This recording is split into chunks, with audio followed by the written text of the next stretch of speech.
Kamu tidak bisa menjelaskan, bilang saja nggak bisa. Jangan beralasan ini dan itu, malu ditonton semua orang. Lagakmu tinggi, isimu nol. Kok ya punya malu gitu loh.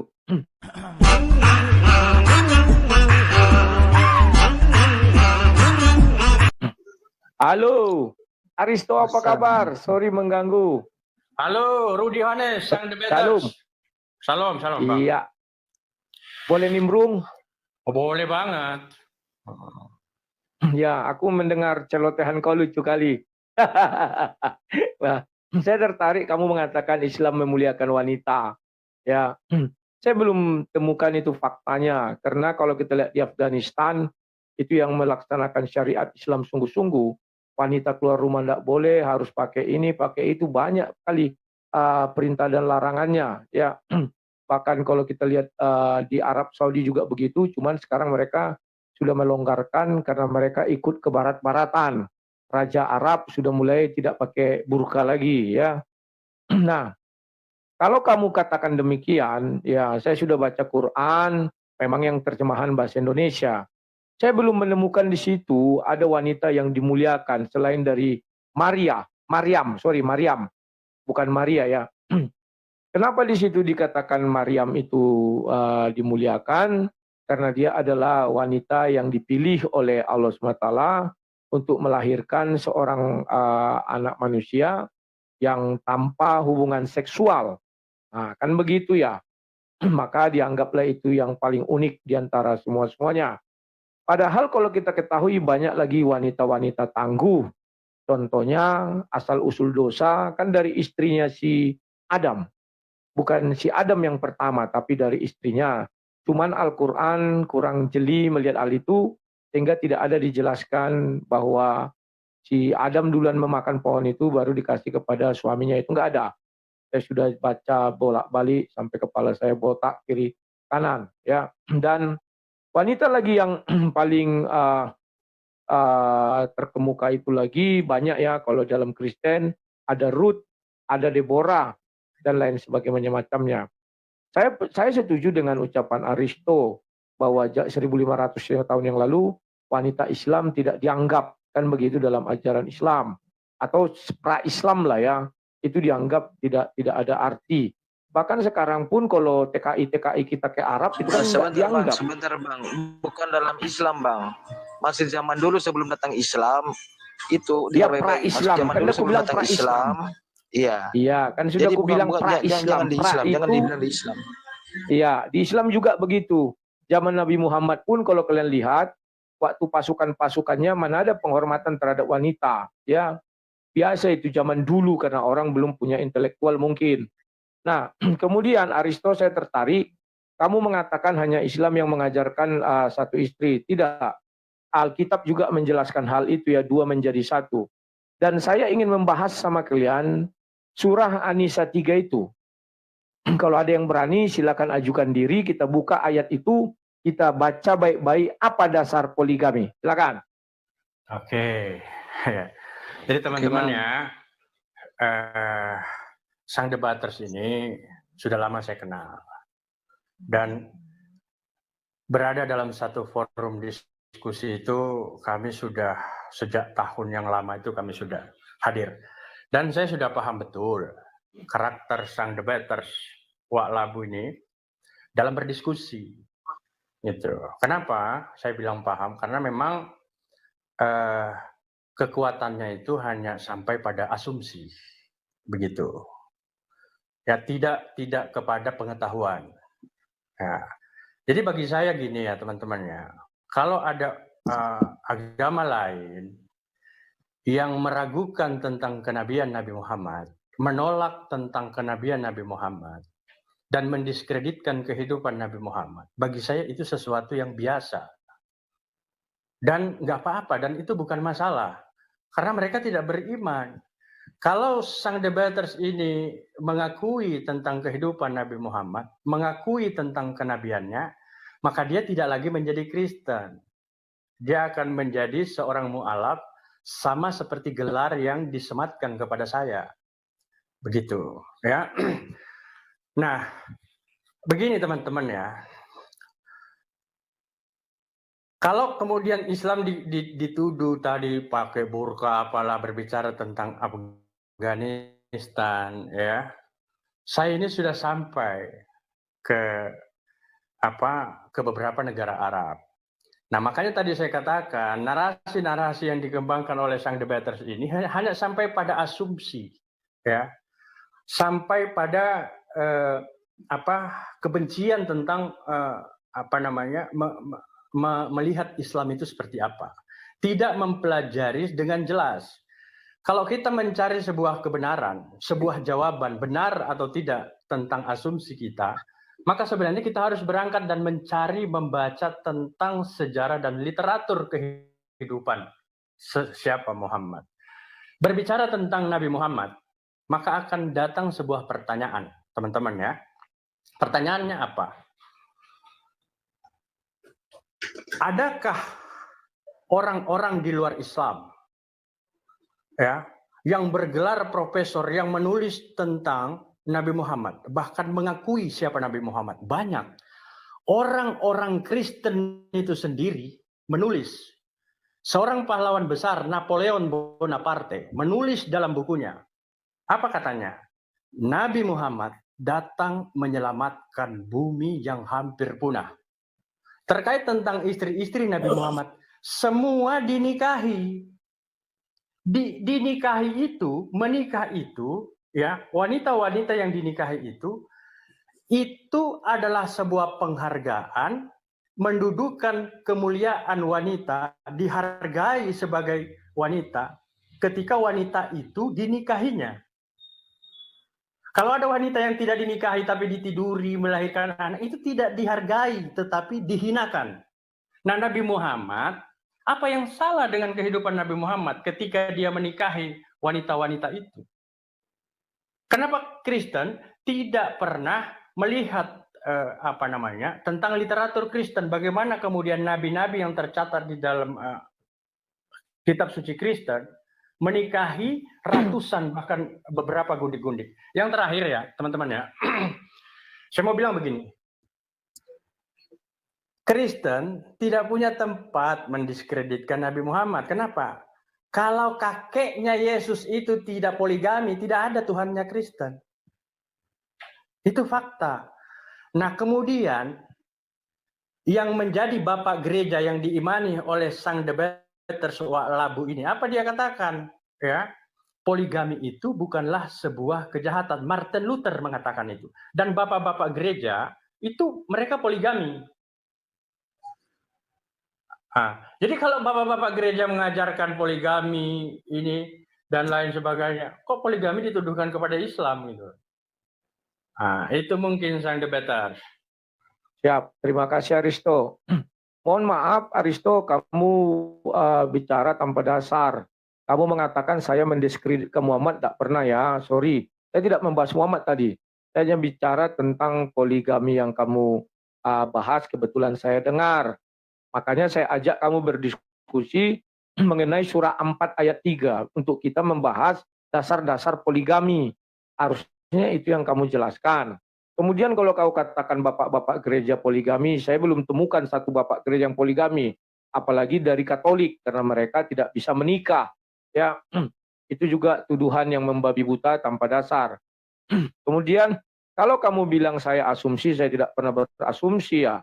Justru yang berasumsi kalian, karena setiap ditanya Al-Quran, lari ke Bible. Kenapa tidak mau menjawab dari Al-Quran itu sendiri? Apakah kalian sudah tidak percaya lagi sama Hud 1? Kan itu menjadi beban saya. Satu hari nanti hanya saya yang percaya Hud 1. Ya. Tuh. Kamu mengatakan orang Kristen juga poligami gini-gini. Kristen itu ngerti nggak artinya? Artinya pengikut Yesus, pengikut Kristus. Kalau orang-orang sebelum Yesus datang, poligami betul iya. Kami tidak pernah menyangkal bahwa Salomo istrinya 1000-an, bahwa Daud mengambil Bersheba, istri panglimanya. Enggak pernah kami sangkal. Itulah dosa, ditunjukkan semua di dalam kitab suci. Mana yang dosa, mana yang tidak. Tetapi setelah Yesus datang, kami tidak diizinkan lagi, kan 2 menjadi 1. Mereka bukan lagi 2, melainkan 1. Jadi tidak ada lagi di situ poligami Aristo. Tolong bedakan, zamannya Yesus adalah pengikut Kristus, sebelum Yesus itu beragam-ragam ya Aristo. Nah, sekarang Aristo, tolong kau bahas surah 4 ayat 3 sebagai dasar poligami. Kamu kan harus bertanggung jawab. Kamu katakan Islam mengajarkan satu saja. Saya setuju. Sekarang kita bahas poligaminya. Apa betul orang Islam sekarang berpoligami sesuai dengan Al-Quran? Nah, coba jelaskan, silakan. Iya, oke. Ya, keren. Ini memang saya senang dari sang debaters ini. Dan memang lawan diskusi yang selalu membuat kocar-kacir para debater Kristen itu ya Aristo. Ya gitu ya. Nah gini, lagi-lagi masih pembahasan tentang poligami. Ya, jadi gini sang debaters ya. Kalau Anda mau mengkritisi tentang poligami, sebaiknya Anda kritisi dulu tuh para penulis-penulis buku ya yang menceritakan Tuhanmu saja berpoligami, memiliki 3 istri bahkan. Nah, tapi itu bukan Islam yang menulis, karena Islam nggak pernah apa motivasi Islam mau menceritakan tentang itu. Yang menulis itu seorang teologi dunia ya dari Inggris menulis dalam bukunya Yesus the Man, memiliki 3 orang istri ya, dan Yesus juga berpoligami. Jadi Tuhanmu yang kau sembah sekarang itu berpoligami. Bantah itu, jangan bantah saya, itu yang pertama. Yang kedua bertanya tentang Al-Quran. Ya.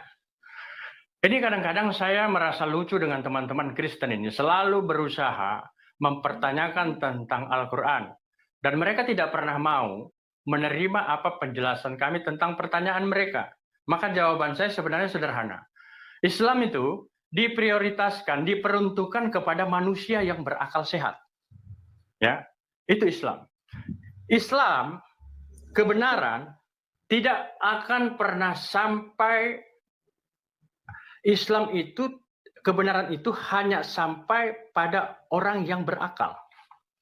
Dan orang-orang yang tidak berakal tidak akan pernah sampai Islam itu kepada mereka. Nah, bagaimana mungkin mereka mempertanyakan tentang ayat-ayat Al-Quran, apalagi yang dipertanyakan oleh sang debaters tadi, ya? Bagaimana kemudian saya akan menjelaskan tentang ayat Al-Quran,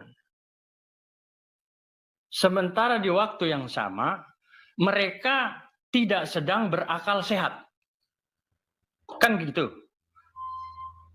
Jadi harus berakal sehat dulu, baru kemudian kita bisa menjelaskan apa itu Al-Quran. Makanya Allah Subhanahu wa Ta'ala berfirman di dalam Al-Quran, A'udzubillahi minasyaitonirrajim, Bismillahirrahmanirrahim. Inna fil khalqis samawati wal ard waqtilafil laili wan nahari la ayati liulil albab. Sesungguhnya dalam penciptaan langit dan bumi dan silih bergantinya siang dan malam, di sana ada tanda-tanda bagi orang yang berakal. Nah, dari ayat Al-Quran ini sahabat semua, dari perspektif Al-Quran, orang-orang yang tidak beriman dan menolak tentang ayat-ayat Al-Quran, mereka adalah kategori manusia yang tidak berakal. Dan dalam perspektif Islam, sekali lagi mohon maaf, lagi-lagi dalam perspektif Islam, mereka yang tidak berakal itu bak ubahnya seperti seekor hewan. Makanya umat Kristen ini dipanggil oleh Yesus dengan sebutan domba. Padahal mereka manusia bukan domba. Artinya lagi-lagi, ini kemudian membenarkan ayat Al-Quran. Orang-orang yang tidak beriman pada Al-Quran, mereka adalah kategori manusia yang tidak berakal. Nah, maksud saya adalah bagaimana saudara mempertanyakan tentang ayat Al-Quran, sementara di waktu yang sama Anda tidak berakal. Lalu apa motivasi, urgensinya saya menjelaskan tentang ayat Al-Quran yang saudara sendiri pasti akan menolak apapun jawaban saya tentang Al-Quran itu. Nah, ya, yang terakhir lagi ya saya mau katakan, kalau kita mempertanyakan, mempelajari tentang Al-Quran, pertama kita harus paham dulu asbabun nuzul dari setiap ayat-ayat yang di Al-Quran. Mengapa dan di mana ayat itu diturunkan, apa sebabnya, apa motivasinya. Nah gitu. Jadi percuma, brother. Saya paham betul karakter sang debaters ini yang dianggap oleh teman-teman Kristen sebagai militan dari Laskar Kristus media sosial. Tapi bagi saya, seorang sang debaters ini hanya mainan buat saya. Gitu loh. Itu aja. Jadi gini ya teman-teman ya, sang debaters, kalau Anda mau mempermasalahkan poligami, permasalahkan tuh para teologi-teologi Kristen yang mencatat bahwa Yesus itu berpoligami, menikah dia. Oke, siap. Gitu loh. Jangan bantah saya gitu. Ya, silakan. Oke. Terima kasih Aristo, kau sudah mengatakan bahwa saya tidak percaya ayat Al-Quran. Boleh kau uji seluruh Islam di seluruh dunia, belum ada yang bisa mengalahkan saya. Bahwa saya percaya dengan Hud 1. Tapi kalian detik ini tidak percaya dengan Hud 1. Itu yang pertama. Yang kedua, mengenai kau buat opini bahwa kami ini tidak berakal, justru kamilah manusia berakal. Karena kami sudah sampai ke bulan, sudah sampai ke luar angkasa, kami tidak sibuk kopar kapir di muka bumi, sehingga menjadi makhluk yang paling tertinggal di muka bumi. Ya, kalau ada ranking manusia tergoblok muka bumi, nanti kena sensor ya. Ya, oke. Kemudian kamu mengatakan Yesus poligami. Sampai detik ini kau masih percaya dengan tulisan profesor entah apa yang kau bilang tadi seorang teolog. Saya tidak melihat Barbara Terry itu sebagai seorang. Saya tidak pernah mengatakan Yesus poligami. Yang mengatakan Yesus itu poligami itu teologi Kristen. Ya, dalam bukunya Yesus the Man. Iya. Ya, saya tidak percaya dengan sebentar. Dianteng giliranku. Ya. Saya tidak percaya dengan yang kau bilang teolog Kristen itu. Saya nggak mengenal dia kok. Yang saya kenal adalah bapak-bapak gereja. Ya, teolog Kristen yang kau bilang itu tatarannya dalam apa? Ada juga teolog Islam, sehingga lahirlah Syiah dan Sunni. Apakah kau menerima itu? Kan tidak. Tentu kau tidak menerima Syiah, tidak menerima Ahmadiyah, dan mereka mengakui mereka Islam. Demikian juga kami. Makanya saya anti kali membahas kitab suci mengambil Profesor Dr. Hantu Belau. Lebih baik saya baca dari Bible, ambil ayat-ayatnya, saya laga ke kalian. Saya berharap kalian begitu juga. Ternyata kalian sampai hari ini nggak mampu bicara tentang Al-Quran, mengambil dari literasi Al-Quran itu sendiri. Selalu lari ke Bible, nggak percaya lagi dengan Hud 1. Ini yang saya kasihankan dari kalian. Buat apa kalian beriman kepada Al-Quran kalau harus ngintip-ngintip ke Bible? Itu penting sekali kalian rubah dan revisi gaya hidup agama kalian. Ya. Kemudian, apa salah saya bertanya tentang Al-Quran? Bilang saja kau tidak mampu menjelaskan surah 4 ayat 3 itu. Karena kalau kau jelaskan kata per kata, maka kau akan menyangkal semua orang yang berpoligami sekarang melawan firman Allah. Karena dasarnya di sana poligami harus ada niatmu untuk menikah dengan anak yatim. Dan niatmu itu kamu takut tidak bisa membahagiakan dia atau berlaku adil. Itu dasarnya. Sementara sekarang kita dengar orang poligami harus bisa berlaku adil dalam ekonomi. Nggak ada, itu melawan perintah Allah. Tidak bisa kita mengatakan itu menikahi misalnya anak yang bukan yatim.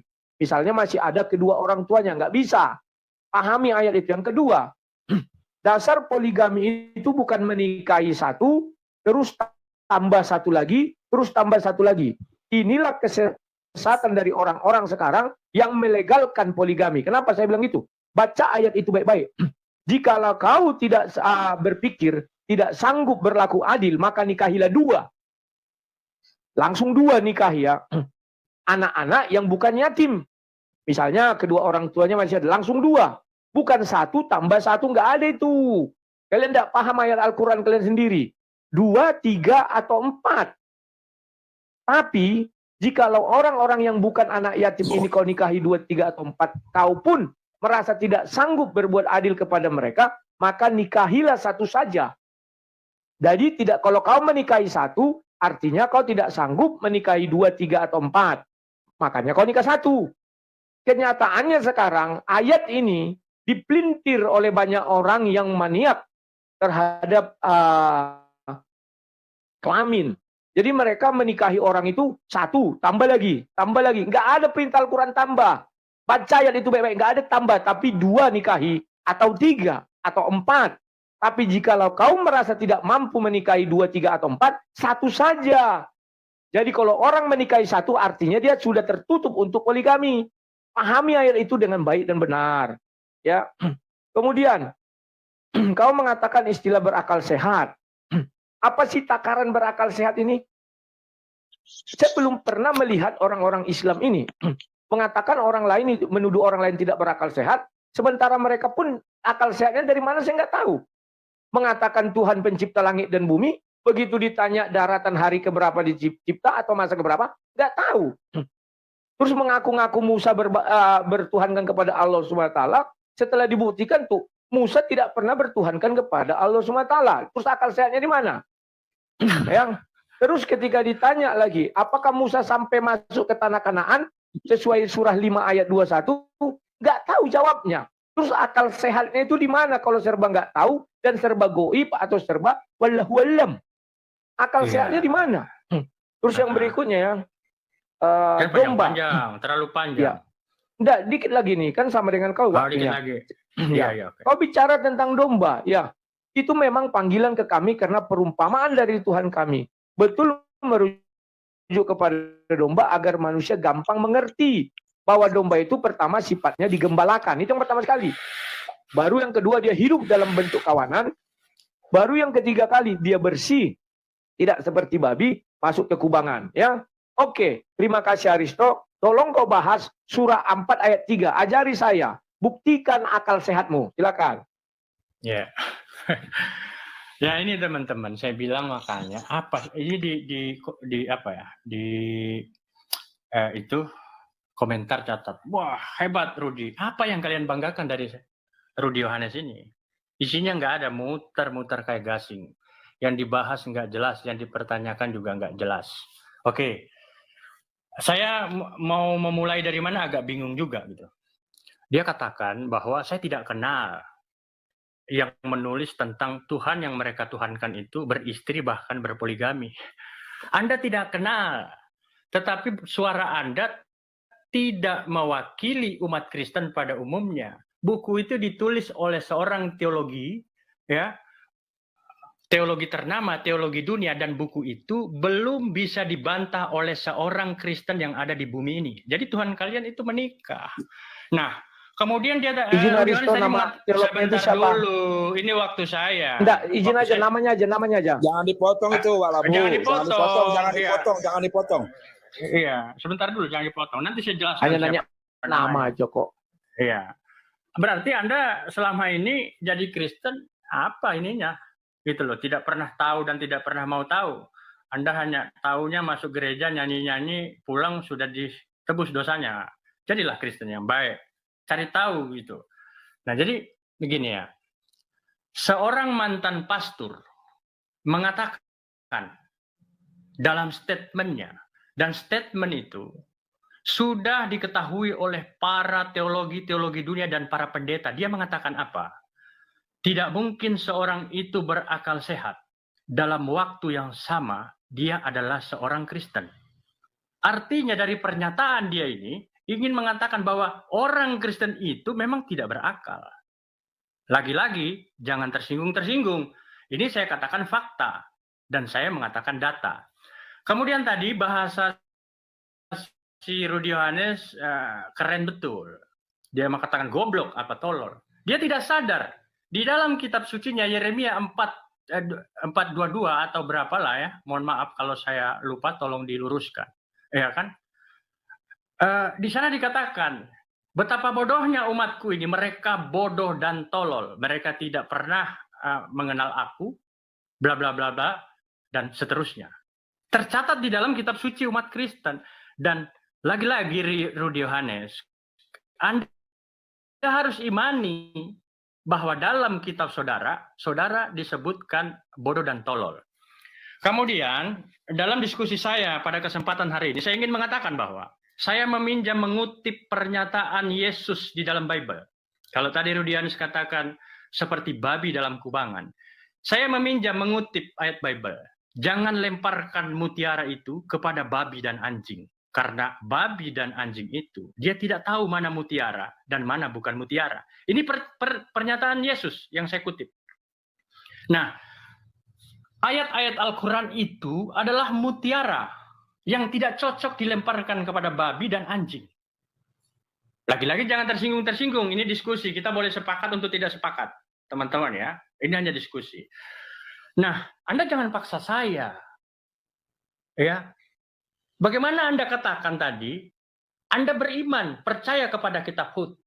Sementara Anda Suaranya sampai hilang dengan... atau gimana nih? Putus-putus. Itu jaringan situ mungkin. Jadi Oke, ini suara saya sudah terdengar ini, jangan sampai saya sudah bicara panjang lebar tidak. Oke. Iya, jadi gini, sang debaters, ya, kata Rudy Yohanes, Anda katakan, Anda percaya tentang surat Hud, ya kan?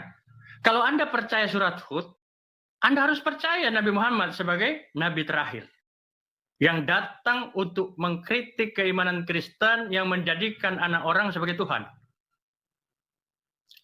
Anda tidak beriman dan Anda harus jujur katakan Anda tidak percaya satupun ayat Al-Quran apapun yang tertulis. Jadi kalau Anda katakan Anda percaya itu bohong. Gitu loh. Nah, makanya tadi sudah saya sampaikan. Iya kan? Apapun jawaban saya, apapun pertanyaan Kristen tentang ayat Al-Quran, dan apapun jawaban saya tentang pertanyaan Kristen, mereka akan menolak itu. Dan sebuah pemelintiran yang disampaikan oleh Sang Rudy Yohanes, dan itu memang sudah tabiatnya, ya, tabiat mempelintir Al-Quran sehingga nama Sang Debaters ini dikenal luas, karena itu kelebihannya. Tidak punya isi dan tidak punya pengetahuan. Pengetahuannya hanya sampai pada mengkritisi, mempelintir tentang ayat-ayat Al-Quran. Gitu. Nah, kemudian tadi dia membatasi saya. Apakah Aristo ini sudah tidak percaya lagi kepada Al-Quran? Sehingga dia selalu mengutip-ngutip ayat Bible untuk menyerang kekristenan. Oh sorry, Kristen itu tidak perlu diserang. Karena musuh terberat umat Kristen abad ini adalah kitab sucinya sendiri. Ya. Ketika umat Kristen menjadikan Yesus itu sebagai Tuhan, ini adalah bukti sebuah pengkhianatan dan sebuah penghinaan terhadap ajaran Yesus, karena Yesus sendiri hadir dan datang ke bumi ini tidak pernah menisbatkan dirinya sebagai Tuhan. Kenapa dituhankan? Nah gitu. Nah, kemudian dalam apa yang saya respon pernyataan Rudy Yohanes, dia mempelintir ayat-ayat Al-Quran tadi, wah poligami itu harus begini, harus begini. Kok Anda yang lebih paham dari kami gitu loh. Nah, saya menggunakan ayat-ayat Bible untuk memperkuat argumentasi saya, memberikan data. Saya tidak pernah menambah dan mengurangi sedikit pun ayat-ayat Bible. Mestinya Anda harus berterima kasih kepada saya. Karena di dalam Bible itu dikatakan, pergilah kalian ke seluruh bangsa, beritakanlah Injil, baptislah mereka dalam nama Bapa, Putra, dan Roh Kudus. Haleluya, amin. Mestinya Anda harus berterima kasih kepada saya. Kenapa Anda takut? Gitu loh. Mestinya Anda jangan takut dong. Kecuali Anda boleh kritisi saya ketika saya mengutip ayat Bible, itu saya tambah dan saya kurangi. Itu nggak boleh. Nah, jadi terakhir, Sang Rudy Yohanes. Ketika Anda mengatakan goblok dengan gaya bahasa Anda, sebenarnya Anda seperti sedang melempar bola voli ke dinding. Semakin kencang bola itu Anda lempar, maka semakin kencang bola voli itu berbalik kepada Anda. Karena Yeremia 4:22 mengatakan, Yesus katakan kepada kalian, sungguh bodoh dan tolollah mereka ini, karena mereka tidak mengenal aku. Gitu loh. Mereka hanya tahu kejahatan, bla bla dan lain sebagainya. Nah, itu fakta ayat Bible. Nah, maksud saya terakhir, Sang Debaters, kalau Anda mau mengkritisi poligami, sudahlah. Ya. Itu lagu lama, kaset baru yang Anda putar-putar terus itu. Sudah basi itu. Oke ya. Itu mungkin Ya, ini terima kasih respon dari Aristo. saya. Ya. Aristo, buku yang kamu ambil saya tanya siapa penulisnya, saya pun tidak tahu ya. Tapi memang ada sebuah cerita, bahkan sudah difilmkan. Itu terinspirasi dari cerita novel Da Vinci Code. Dan ternyata saya melihat mereka ini mengapa mengatakan Yesus menikah, karena menyetarakan Yesus dengan Isa. Karena di dalam ayat Al-Quran, dia itu nomor 38, surah berapa? Surah nomor berapa, aku lupa ya, tapi ayatnya aku ingat 38 kalau nggak salah. Ya. Bahwa semua nabi diberikan istri-istri. Ya. Jadi bukan dari Bible itu, dan dia tidak mewakili Kristen manapun. Ya. Nah, makanya saya tidak pernah memakai ayat-ayat atau karangan-karangan orang, tahap apa, saya ngambil dari kitab suci saya sendiri menjawab. Kemudian, kamu mengatakan mantan pastor bilangnya begini. Masa harus saya katakan mantan Islam? Atau saya katakan Saifuddin Ibrahim meminta 300 ayat dihapus, harus saya bawa itu ke meja debat? Kan enggak. Makanya kau tunjukkan bahwa kau itu berakal. Ternyata kau enggak berakal, kuliah. Masa harus ku bilang, Saifuddin aja membilang, hapuskan 300 ayat karena begini-begini. Kan enggak ada akal saya di situ. Kau enggak bisa membuktikan ucapanmu bahwa kau berakal. Ya. Kemudian Yeremia 4:22 itu. Betul. Ayat itu mengatakan demikian karena umatnya Tuhan pada masa itu disuruh untuk menyembah Tuhan malah pergi ke Baal atau penyembah berhala-berhala atau sujud mereka kepada batu. Makanya Tuhan marah. Baru yang berikutnya, kamu mengatakan ayat-ayat Al-Quran. Saya tidak pernah membantah tuh, tapi saya bertanya. Kamu tidak bisa menjelaskan, bilang saja nggak bisa. Jangan beralasan ini dan itu, malu ditonton semua orang. Lagakmu tinggi, isimu nol. Kok ya punya malu gitu loh. Yang saya tanyakan kau jelaskanlah. Kalau saya salah, makanya saya bilang tadi. Kalau menurut saya begitu, kalimatnya jelas. Bahkan tafsir Ibnu Katsir juga memulai dengan kalimat begitu.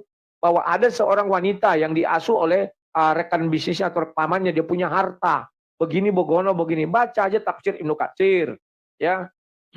Kemudian mengenai jangan dibuang ke mulut babi. Itu tidak berbicara tentang Al-Quran. Kenapa saya katakan begitu? Karena di situ dikatakan itu menjelaskan firman Tuhan. Al-Quran, Tuhan tidak berfirman langsung. Itu bedanya dengan Bible. Di dalam Bible, Tuhan berfirman langsung. Karena kau mengaitkan dengan Quran ya. Di dalam Quran, itu adalah malaikat Jibril yang menyampaikan kepada Nabi Muhammad. Dan kalau kau paham, kitab yang kau pegang itu adalah bagian dari Al-Quran, bukan Al-Quran. Baca saja ayatnya bahwa Al-Quran diturunkan di dalam hati Nabi Muhammad. Itulah Al-Quran yang sesungguhnya Quran. Yang kau pegang itu bagian dari Al-Quran. Karena tidak satu orang pun bisa menjamin bahwa 100% firman Tuhan yang di hati Nabi Muhammad sudah tertuang di dalam Al-Quran. Apa buktinya? Buktinya, kau baca hadis, di dalam hadis masih banyak ayat-ayat firman Tuhan yang tidak terdapat di Al-Quran. Jadi, seperti kata Bapak Doktor yang dari Malaysia kemarin pernah aku berdebat di SDN, dia bilang apa? Hadis menyempurnakan Quran, katanya. Kalau nggak ada di Quran, ada di hadis. Lawak. Kemudian, kau mengatakan menuhankan menjadikan anak manusia sebagai Tuhan. Nabi Muhammad mengkritisi. Adalah satu kelucuan. Islam tidak ada urusan dengan Kristen. Ujuk-ujuk datang mereka membuat satu aliran mengkritisi Kristen dan jadi agama. Apa begitu menurutmu? Kalau menurut yang kau ucapkan ya seperti itu. Kalau Muhammad tidak mengkritisi Kristen, maka Islam tidak ada. Apa begitu? Kan tidak. Nabi Muhammad tidak pernah mengkritisi Kristen. Di dalam Al-Quran, bahkan Allah SWT pun tidak pernah mendiskreditkan Kristen. Tapi kalau mendiskreditkan Nasrani, ya. Mendiskreditkan Yahudi, ya. Hanya satu ayat di dalam Quran yang bisa kita pakai sebagai patokan Allah SWT berbicara tentang kekristenan. Yakni di surah 22 ayat 40. Dikatakan di sana intinya mengatakan bahwa Allah bukan tidak bisa merobohkan gereja, biara, sinagog, dan masjid. Disetarakan, bayangkan, disetarakan gereja, biara, sinagog, dan masjid. Yang dari dalamnya banyak disebut nama Allah. Allah saja mengakui dari dalamnya disebut banyak nama Allah. Maka dia tidak mau merobohkan. Pahami dulu itu. Yang anehnya, kejadian sekarang orang-orang yang berakal kau bilang itu, setiap ada orang Kristen ibadah dibubarkan. Setiap ada gereja apa, didatangi, dirobohkan, macam lah itu. Padahal saya sudah banyak baca hadis, belum saya temukan satu ayat di mana Nabi Muhammad membubarkan orang Kristen beribadah. Saya belum temukan itu. Lantas orang-orang itu, bukan saya bilang kau ya atau kalian, orang-orang itu dalam artian yang merobohkan gereja, yang membubarkan ibadah, meniru siapa? Kok berani-beraninya mereka mengaku Islam? Harusnya kalian kritisi ini dulu kau kritisi. Jangan kau bilang mengkritisi Kristen, enggak. Terlalu jauh kalian mengkritisi Kristen. Kritisi dulu umat kalian. Maaf. Di daerah mana yang gereja dirobohkan? Maaf. Itu harus jelas, jangan framing. Saya ngomong Muhammad. Iya, dijelaskan daerah mana coba. Indonesia itu kan luas, Bang. Pertama di Batam. Kemarin Batam itu udah setengah mau roboh. Baru ada lagi di di Aceh. Baru di di Riau ada videonya banyak itu. Biarkan aja Rudi Yohanes menggonggong itu, nanti saya tanggapi. Lanjut. Iya. Oke. Kamu mengatakan bahwa musuh Kristen itu adalah kitab sucinya sendiri. Bro, kamu tahu nggak?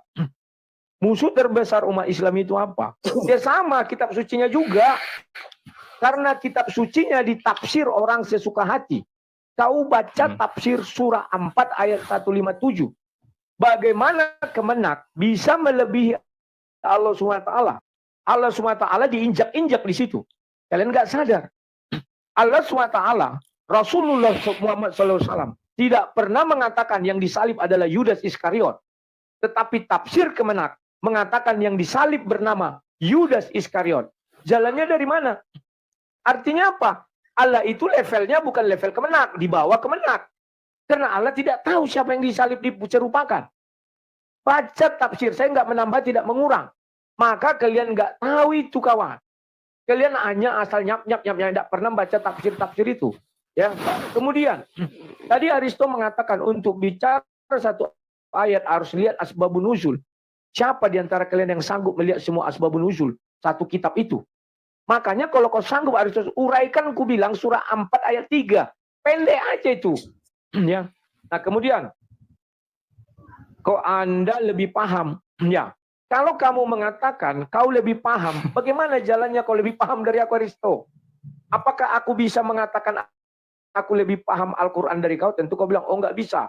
Karena kau tidak paham bahasa Arab. Oke, aku memang nggak paham bahasa Arab. Apakah bahasa Indonesia itu juga bukan firman Tuhanmu? Kalau begitu ngapain kau ucapkan? Ngapain ada Quran dan terjemahan? Bisa nggak firman Tuhan disatukan dengan yang bukan firman Tuhan? Kan lucu, lawak-lawak.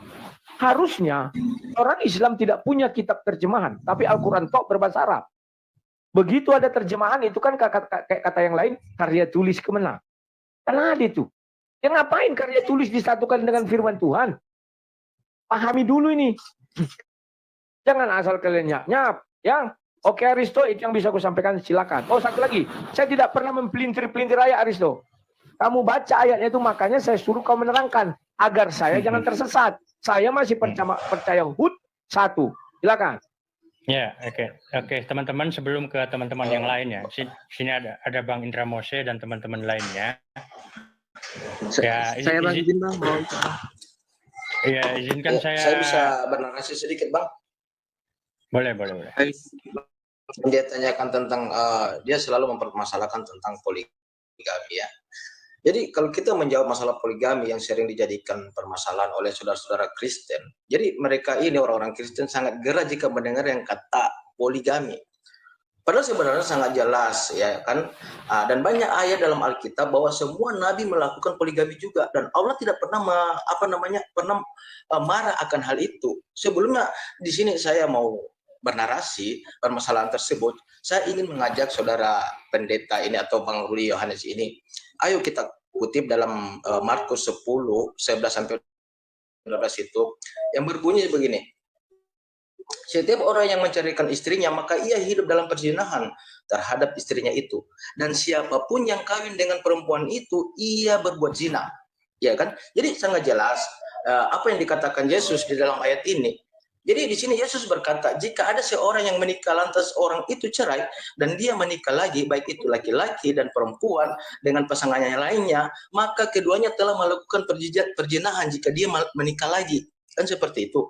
Jadi menurut saya di sini ya, Bang, di sini saudara Kristen yang telah bercerai, mereka menikah lagi kan sampai mati, keduanya telah melakukan perzinahan. Mungkin seperti itu. Ini saya bernarasi sendiri ya. Jadi andai kata saudara Kristen mau menggunakan hati dan akal, di sini lagi kita menggunakan akal dan hati. Nanti kita akan berbicara tentang siapa yang punya akal lagi nanti di sini.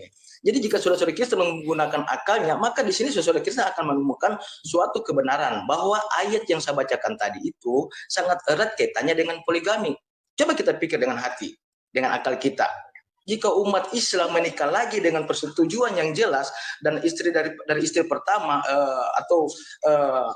kita mampu bersikap adil baik secara lahir maupun batin tanpa harus menceraikan istri kita, iya kan? Jadi menurut kalian ayat yang saya bacakan tadi atas itu berlaku ke arah mana coba? Lebih berlaku ke arah poligami tanpa menceraikan istrinya, atau maka dia tidak tersebut sebagai seorang penzina? Atau lebih berlaku pada arah menikah lagi tanpa poligami lantas disebut seorang penzina seumur hidup? Mungkin begitu di iman-iman Kristen. Mungkin seperti itu. Jadi bagaimana bisa? Sebentar Bang. Jadi bagaimana bisa kita harus menjawab dengan ayat itu? Ayat itu diarahkan ke arah mana? Sekarang mari kita coba, saya mau kutip lagi di dalam Ulangan 21. Nanti kalau tiba-tiba putus, aku izin ya karena ini hujan deras. Lanjutlah. Kan lari, nanti kalau bilang lari. Jangan. 1 jam sama saya dulu. Ya. Jangan pergi dulu. Iya, betul. Saya mau kutip lagi dalam Ulangan 21, 15, 16. Jadi di sini, apabila seorang perempuan 2 orang istri yang telah dicintai dan yang tes. Ya, lanjut Bang. Baik Mas, lanjut Bang. Lanjutlah. Lanjut. Suara saya keputus-putus ya Bang? Kedengaran bagus ya? Jernih.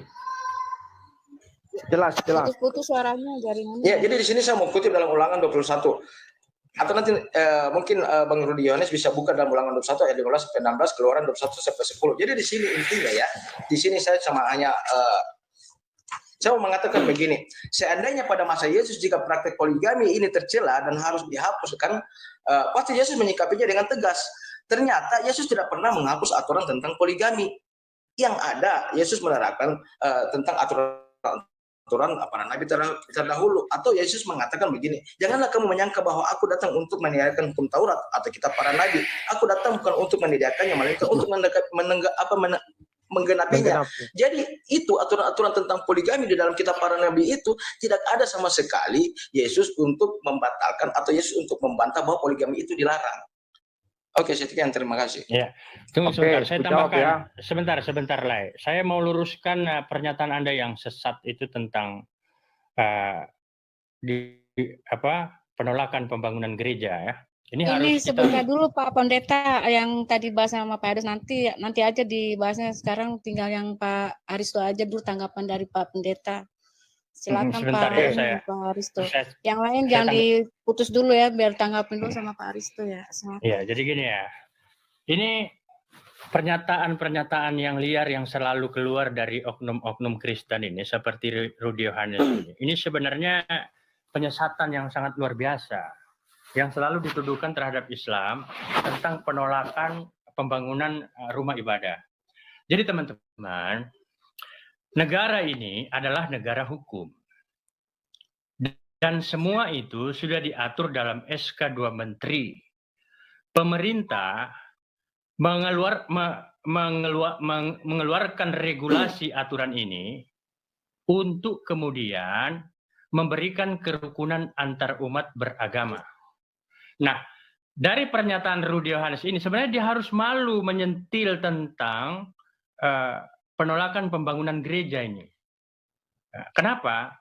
Karena sebenarnya di sini Rudi Yohanes mengatakan bahwa Kristen ini adalah umat-umat yang selalu melanggar hukum atau pelaku-pelaku pelanggaran hukum aturan yang sudah diatur di negara kita. Nah, semua pembangunan gereja di beberapa wilayah Indonesia ini, itu semua melanggar aturan yang sudah diatur oleh regulasi negara kita tentang SK 2 Menteri mendirikan rumah ibadah. Ya, jadi semua gereja-gereja yang dirobohkan itu, ya, itu mereka lakukan adalah pelanggaran aturan yang sudah diatur. Itu loh. Jadi Rudy Yohanes, sudahi semua yang Anda katakan. Anda kan sering mengatakan ini. Di Banten, di mana. Itu semua melanggar hukum, bongkar. Kalau ada gereja yang dibangun tidak sesuai dengan aturan, bongkar. Kalau ada masjid yang dibangun tidak sesuai dengan regulasi pemerintah, bongkar. Saya mendukung itu. Ngapain dibangun-bangun gereja kalau tidak sesuai aturan? Nah, jadi maksud saya, sudahi narasi-narasi seperti ini. Ini narasi-narasi provokasi yang menuduh Islam melakukan ini, itu, ini. Nah, ini kan kebiasaan Rudy Yohanes ini. Walabu ini. Ya kan? Jadi tidak ada. Kami umat Islam itu tidak pernah merobohkan gereja. Apakah gereja di Jakarta itu yang di depan Masjid Istiqlal kami ganggu? Tidak pernah kami ganggu. Selama dibangun, didirikan di tempat sesuai dengan aturan, boleh. Ini kan Kristen ini sering mendirikan gereja di tempat mayoritas orang Islam yang jemaatnya hanya 1 sama 2 orang saja. Rudy Yohanes lupa bahwa dia sedang berbicara dengan siapa? Anda sedang berbicara dengan Ariesto, mantan Kristen yang sudah meninggalkan Kristen, yang sudah mengikrarkan 2 kalimat syahadat, yang sekarang menjadi Islam. Itu loh. Jadi kebohongan yang Anda ucapkan itu nggak usah dipamer di sini. Saya paham. Nah, itu teman-teman. Nah, maksud saya di sini sudah ada para guru-guru saya, ada Aki Indra Moshe. Assalamualaikum Aki Indra Moshe. Sebab saya ada kerjaan sedikit, saya izin pamit. Ya, mohon maaf jika ada salah-salah kata teman-teman ya. Bang Lai Rudy Yohanes, kita hanya diskusi, kita boleh sepakat untuk tidak sepakat. Ya. Semua teman-teman saya izin pamit, ada yang harus saya selesaikan. Ya. Assalamualaikum warahmatullahi wabarakatuh. Wabarakatuh. Ya, Bang Indra Moshe mau menanggapi atau bagaimana, Bang? Atau saya menanggapi? Ini banyak penyesatan dari Rudy Yohanes tadi. Bang Indra? Jadi yang jadi konsen pertanyaan saya kepada jelek jaringanku. Halo, aku jawab dulu dong sebentar. Nanti aku dengan Indra Moshe. Oke. Bentar aja, biar adil dong. Ya, aku jelaskan ya. Aristo mengatakan pembangunan rumah ibadah harus sesuai dengan SKB 2 Menteri. Saya punya fakta, di dekat Danau Toba ada sebuah masjid. Mana ada orang itu meminta izin ke penduduk setempat ikut menggotong royong membantu masjid itu. Memang tabiat orang-orang sebagian ya. Saya tidak mengatakan Islam loh. Makanya saya bilang kalian nggak selidiki Islamnya itu apa. Muhammad tidak pernah merobohkan sebuah gereja pun. Allah SWT pun dalam Al-Quran surah 2240 tidak mau merobohkan gereja. Kan ku bilang, kalau ikut siapa mereka ini? Kalau memang mau dirobohkan, biarkan pemerintah merobohkan. Rakyat tidak punya hak merobohkan ibadah orang lain. Ya kan?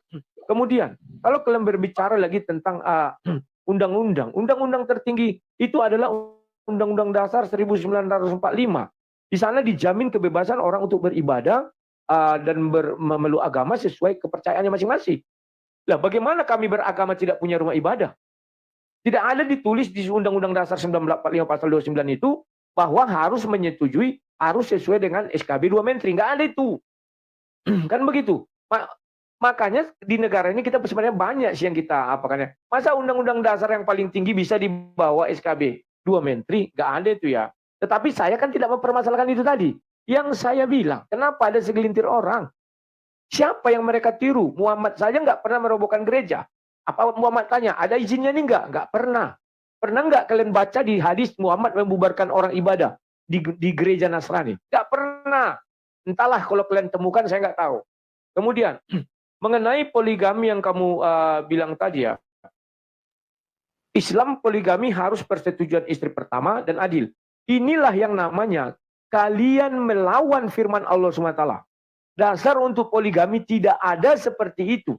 Yang benar adalah ada niatannya mau menikahi seorang anak yatim. yatim ini dulu dasarnya.